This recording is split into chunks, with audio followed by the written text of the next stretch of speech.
Mes chers téléspectateurs Zik Pro Média ba léegi ñu ngi suñu inauguration bari bagage ñu nekk ceeg suñu naataango di sama frère El Hadj maa ngi lay nuyu di la ziar di la jox sa wàccuwaay. salaamaaleykum mbokku internet yëpp maa ngi bëggee Khady sama xarit sama jigéen sama lépp tey nag lu ñu waral suñu teewaay mooy Grand Laye di suñu grand ba ñu présenté yàggul mais dama xam ne Médina man lu fi xew rek ñëpp El Hadj Keita la ñuy xalaat loolu dama ciy sant yàlla. parce que dañ ma woo ne ma grand bi am na benn dibiteri bu muy waaj a ibbi te man rue 15 ku ma xam-xam ni fii fowee naa fi def naa fi lu ne moo tax nag ba ñu ñëwee woo ma man tamit mënu ma leen lu dul ñëw déplacé wu ñëw ci inauguration bi di ko ñaanal tamit muy bari bagage yàlla na suñu borom teg ko loxo defal ko ci jàmm lépp lu mu ci bëgg rek ci lu baax yàlla defal ko ko waaw. Amin waay macha allah xam nañ ne que ne amul benn temps amul benn jot dañoo jéem a sacrifier temps yi sax. pour jéem ko cee dugal noonu mais dañoo gis ne que dafa nekk artiste bu woyof parce que Médina la juddoo fii la nekk mais dafa oyof lu mu dégg ne nit a nga koy def rek dafay daal di daw El Hadj xam nañ ne loolu sa secret la te en plus gis nañ xale yi foo taxaw ñu nekk fa. waaw loolu sant yàlla la xale yi ñooy sama xarit ñoom samay xarit la xale yi moom macha allah yàlla moo def ñu bëggal ma seen bopp te loolu moom bu la ndaw bëggee rek santal yàlla noonu la dañ ciy sante suñu borom julli ci Seydina Mohamed sante ko suñu ñaari waajur sante ko suñu yaay kontaan naa ci yéen bég naa ci yéen Khady kenn du yow tamit da ngay sama sista bu baax mbokkum yaay Dux Abdou Khadir dundal yàggal wéral amal jàmm. d'accord merci beaucoup jërë ngeen jëf jaajëfati El Hadj Keita. mes chers téléspectateurs Zik Pro Média ba léegi ñu ngi woon ci inauguration live bi ci dibiteri bi. ñu ngi woon ak ñii ak gaynde yi xam naa que ne simmeeku nañu ñu mën a doo leen sax mën a xàmmee Baba Ali ñu ngi lay nuyu di la ziar. waaw Zik Pro Média maa ngi leen di fay di leen jox seen wàccuwaay di leen ziar bu baax a baax di leen wax ne Zik Pro Média rek la waaw tey moom wax dëgg yàlla fi moom nooy na moom fi moom nooy na lépp ak sama doom nday Fallou. macha allah Fallou ñu ngi lay nuyu di la ziar. waaw delloo ziar nuyu ñëpp di sant sama yaay sant sama papa. waaw di wax Zik Pro Média waaw dëgg neexul. mais fii nooy na de moom waaw avec dibiteri bëri bagage fii la xewee de barke Serigne Saliou Mbacke yàpp bu neex nooy te saf. macha allah loolu de bu ko gaynde yi waxee dañ koy mën a gëm nag ñëpp xam nañ ne gaynde yàpp lay dundee te ñoom ñi ñu taxawee ku leen xool xam ne gaynde lañ. Baba Ali nan ngeen gisee bés mi nga xamante ne laay sa xarit te ñëpp a ngi wax ne que ne ay doomu ndey ngeen. waaw laay dafa di ki nga xam ne dafa bëri bagage waaw laay du moom yàllaa ko def li mu doon ndax laay doon na nit koo xam ne nit kese la. nit ku am yërmande ci doomu aadama nit ku dimbali doomu aadama la borom yaay ju baax ji dañuy wax ne borom yaay ju baax day guddee àll rek waaye du fa fanaan barke yonent bi laay tey bésam bii nii la mën a demee parce que dafay nit koo xamante ne nit ku yaatal doomu aadama nit ku baax nit koo xam ne ku am yërmande ci doomu aadama day jël ay employé di leen defal jàmm di si xaw ñoom jàmm di yaatal liggéeyam ci ñëpp alalam ñëpp ci bokk alalam du ko boole kenn moo tax tey bés bi nii la mënoon demee tey bés bi dafa waroon ala dawme war a mel nii mu mel li ñu wax naan bésu tur borom lay tollool tey laay wane na loolu tey moom moo dëgg yàlla nii lañ mënoon def xam nga yaatal dibiteri bi ndax fii moom mooy dibiteri Laye Média fii ci rue 15 angle 6 kon tey moom bëri bagage moom nii rek mën a demee defar nañ ba mu baax barki alxuraan yi fii saf na waaw lakk sa picc yi neex na saaf sa ginaar neex na saaf sa yàpp neex na man daam lépp yaatu na barki yunti bi macha allah ñu gis ne que ne Laye Baba Ali yow mi sa bopp sànq ba ngeen solo yaag sa doom nday Fallou même li ngeen di fecc da ngeen gis ne kenn da ngeen koy fecc ak xol lépp laay ko waral wala bis bee ko waral wala ni ngeen sekk ak laay la. waaw xam nga Médina dafa di foo xamante ne maanaam lépp fii lay xewee waaw Médina loo fi def mu dox loolu mag ñee ko fi ñaan rawatina nag laay bagage bàyyi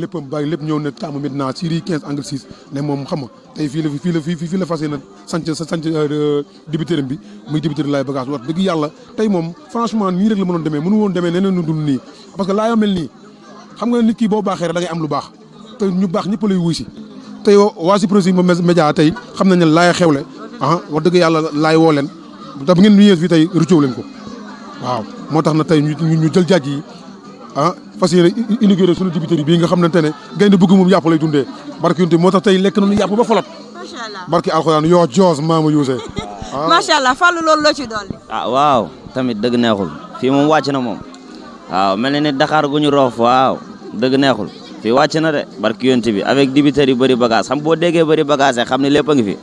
daanaka lépp fi am yàpp bu neex nooy nepp lépp fi am daal parce que boo waxee lépp juum lépp fi am barki Serigne Saliou Mbacké loolu dafa leer. macha allah Baba Ali dañ lay wax rek nga dernier conseil ak lan ngay dolli laay. waaw laay li ma koy wax mooy na jàpp fi mu jàpp rek te xam ne fi mu jàpp foofu la ndax nit ki la nga jàpp ba mel nii boo ko bàyyi jig na la loolu Olof Njaay wax mag ñi dañ koy wax ne leen nit loo jàpp ren gi déwén mu jig la boo ko bàyyi mukk jig na la barki Seydina Muhammad laay dama koy ñaanal yàlla defal ko jàmmal yàlla gën a yokkatu kàttan gi yokk mënam gi yokk lépp li muy def ci àdduna parce que tamit lépp li muy def yàlla tax mu koy def ak doomu aadama yi ak dimbali doomu aadama yi yaayam di nit ku baax koo xamante ne boo duggee këram li ma lay njëkk a laaj mooy mbaa añ nga mbaa reer nga mbaa dara jotu la lii ak nii kon kooku il paraît que mu am lu baax barki Seydina Muhammad bëri ay nit ñu baax billaay wala taala man mi di wax ak yow ni daf ma yàgg a jàppale ci lépp lu may def su ma xewlee sama grand théâtre mu ñëw jàpp ci su ma xewlee sama simb mu jëndal xale yi ticket jëndal ñëpp ticket kon macha allah que yàlla na ko yàlla defal jàmm mu koy wax ne ko fi mu teg tànkam bu mu ko teggi na jàpp fi mu jàpp rek borom yaay ju baax la borom yaay ju baax moom da ngay guddee àll rek waaye daf fanaan dina jéng waaye du laa suuf mukk barki Seydina naa xam ne léppay baax ci barki sallallahu alayhi wasallam fii lay xewee ci dibiteri Laye Bagasse fii di Médina rue 15 angle 6 inshallah Fallou waaw ak dëgg neexul ak waa télé Zik Pro Média dëgg neexul di nuyu sama grand bee taxaw di nuyu sama yaay ji tamit dëgg neexul fii yëpp lay xewee fii lépp fii lay xewee dama bëgg ngeen abonné dëgg neexul xam ne télé bi moo ñun ñu simbakat yi man ñànka Cheikh Ndom Papa Ndiaye Rambo ñoom Mass Mbaye ak ñëpp bàyyiwuma kenn Cheikh Ndom bàyyiwuma kenn ñëpp xolal ñoom Ahmed Ndiaye ak ñëpp fii la ñuy waaw fii mooy dibiteri Laye Bagasse fii la ñuy ñëw di ko fi samp dëgg neexul Iba Diop ñoom Père Sadio Ndiaye sax day ñëw fii waaw laaj ci bagage macha allah wax ji rafet na lool ñu bàyyi ko mu def dernier xiiroom rek comme que gaynde la waaw dafa leer Zik Pro Média macha allah jaa ngeen jëf jaajëfati merci beaucoup Média ba léegi ñu ngi ci inauguration bi nga xamante ni mooy laay ñu koy naan dibiteri bari bagage ñu ngi nag toogay laal ci boppam moom ci boppam xam naa ci suba ba léegi amul woon jot mais duñu def lu dul di la nuyu di la jaajëfal laay ñu ngi lay nuyu di la jaajëfal ci sa bés bu yànj bi macha allah. salaamaaleykum maa ngi leen di fay waaw donc maa ngi leen di fay ci nuyoo bi ak ci déplacement bi ak yëpp donc c'était un peu ça.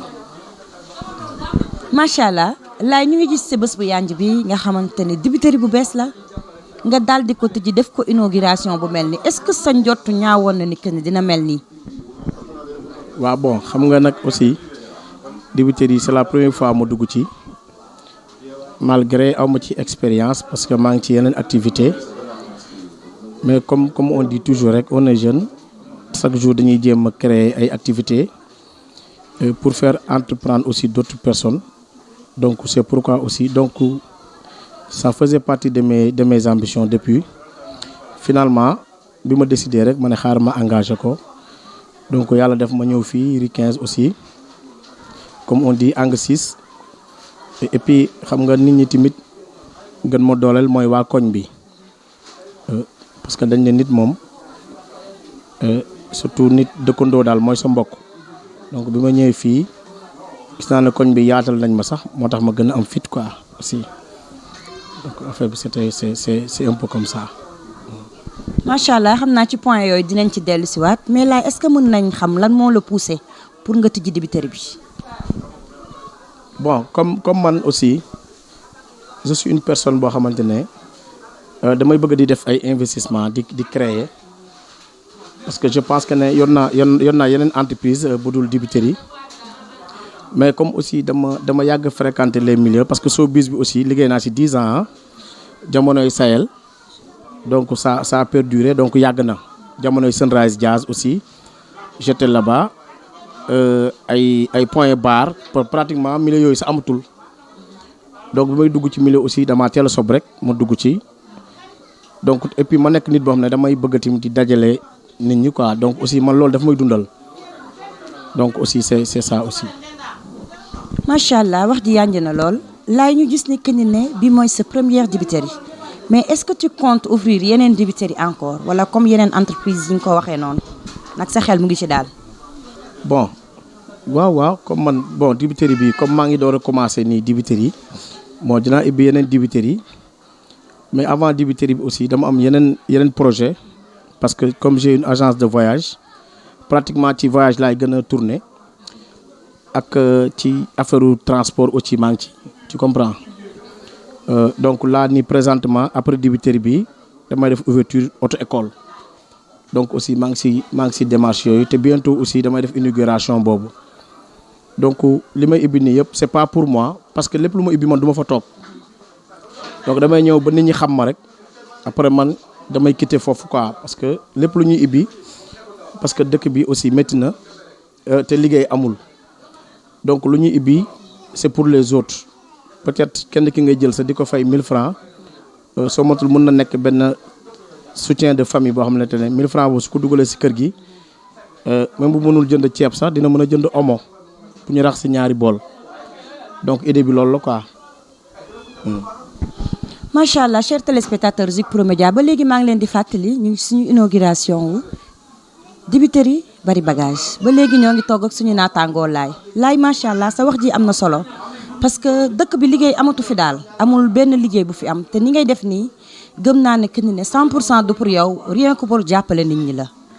lan ngay xalaat ci Médina bi nga dëkk en plus ci sa gox bi nga xamante ni dëkkuloo fi ñu la fiy waxal lu baax daal te yow départaguloo. bon je dis man comme d'habitude parce que affaire bi daf ma surprendre sax parce que bi may door a jël fii donc bi may door a jël fii pratiquement xaw ma fi kenn te dañ ne nit que soo déggee nit ki am fit rek mooy dañ ko dee donc dañ ne feccum liir bu neexee aussi yaay ji moo téye si mbagg yi donc ma dëkk ci koñ boo xamante ne malgré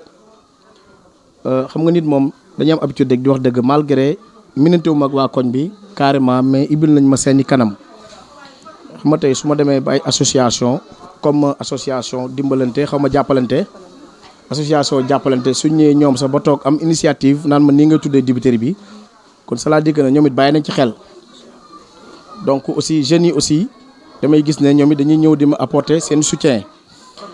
te man juddeewu ma fii màggeewu ma fii donc su ma defee ci koñ bi 2-3 semaines maximum ci lay yem te malgré tout ça am na appréciation koñ bi yëpp te pour dire vrai aussi koñ bi macha allah aussi amuñu problème bon gisuguma ko xam nga nit moom li nga gis rek ci loolu ngay mën a avancer te xam naa ne aussi man mes ambitions aussi ci koñ bi xam nga nag yàlla dafa ma mënewul ay wax mais samay ambition ci koñ bi dina doon beneen affaire boo xam ne sax du dibiteri parce que jëppal ba ma am sama entreprise aussi au début c'était comme ça mais malgré jël naa fa ay jeunes yoo xamante ne même bu ma fa nekkul sax dinañ ma jàppale et autres donc koñ bi aussi am naa aussi intention pour jeunesse bi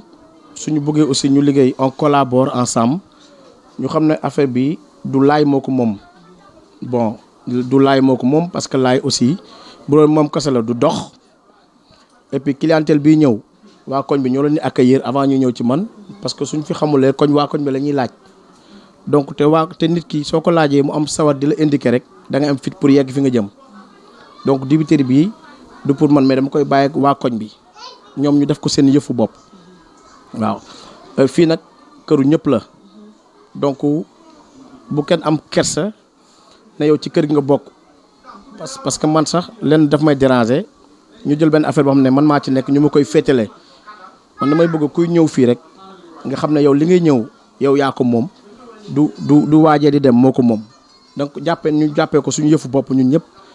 donc ku ci am xalaat boo xamante ne rafet na boo xamante ne dibiteri bi dina avancer wala nga am xalaat ci loo xam ne bu ñu ko defee koñ bi je dis koñ bi parce que koñ bi léegi ci laa dëkk le fait que ma fay ñëw di fi yendu si rek donc maax koñ bi benn lañ tey bu ma daroon fii balaa samay famille di ñëw waa koñ bi ñoo njëkk a taxaw ainsi de suite donc affaire bi nekkul sama yëf daal pour ñun ñëpp la waa Médina bi voilà noonu la demee. macha allah laay wax ji rafet na trop en tant que nag àddina dafa am loo xamante ni dafa xaw a difficile mooy nga xewle ñëpp a ñëw say am di jàmmi waa koñ bi ak say mbokk lan nga leen di wax. bon xanaa di leen remercier parce que période bi ñu nekk nii kenn amul jot donc soo déplacer une personne rek wala wax ko nit mu bàyyi yitteem ñëw rek amoo dara looy def lu dul gërëm ko benn ñaar nga sargal ko parce que liñ naan temps le temps est précieux temps rek dafa cher waxtu bal nag nit ki déplacé wu jël alalam paas ñëw fekk si la bon ñooñu moom awma seen fay nit ñi fi nekk awma seen fay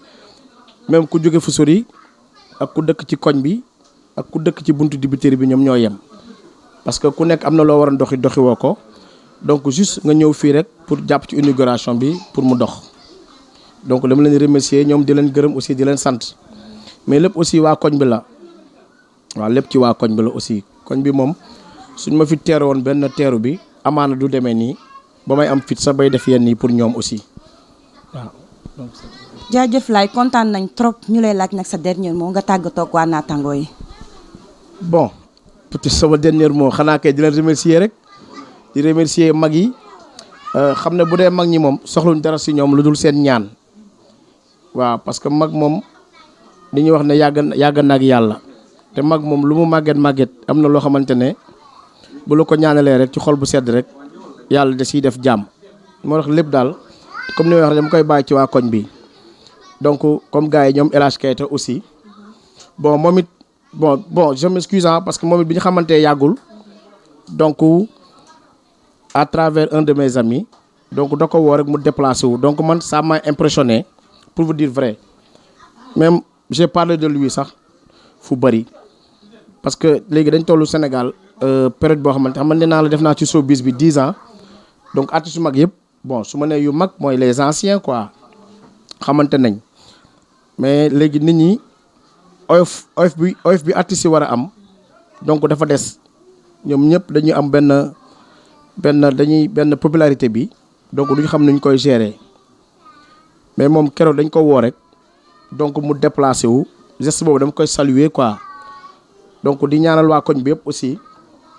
ñi ci am tawat yàlla taxawu leen ñu am jàmm ñi nga xamante ne aussi